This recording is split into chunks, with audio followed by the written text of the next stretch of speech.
Question 5. How did you attract/address your audience? In order to attract my audience, I used quite dark/neutral colours such as black and white as the background, and then using orange text with a black stroke to make it stand out. This attracted audience members as it stood out and they could clearly read things such as my masthead and my main featured artist name, The Missing Pages, meaning possible audience members were drawn to it.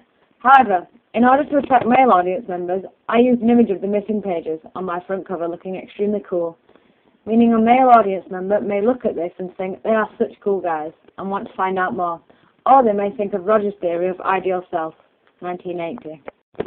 Whereas a female audience member might look at this image and apply Roger's theory of ideal partner, 1980.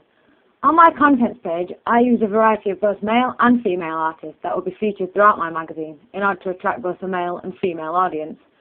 The ratio of male to female artists is so much higher, which reinforces the stereotype that males are dominant. Also, the female acts that are included are all quite mainstream, meaning male readers would have heard of them and therefore would want to read on to find out more about them. Ideal partner, Rogers, 1980. In order to attract potential audience members, I performed a media pitch to display my initial ideas to a group of my classmates. I then developed a questionnaire to give them afterwards, which consisted of both qualitative and quantitative answers, so I could really get details on every aspect of my magazine. There were many positives to giving a media pitch to the class. One of these was that it allowed me to get my initial ideas out and find out if they were feasible. Also, it was beneficial for me to see the faces and reactions of class members in response to my ideas. However, a negative review in this media pitch was that most of the feedback I got from this group was invalid, as not everybody fit under the subculture of indie, acoustic, rock or alternative. So I had to go out and get feedback from people who were within both my age range and target subculture. Looking back, I think I would have gone much more out of my way to gain feedback, and not only use questionnaires. I would have used verbal mini-interviews to gain people's tone of voice response, as this is key to their true feelings. In terms of addressing my audience, for the majority of the magazine, I used a very laid-back style, which was a peer-to-peer.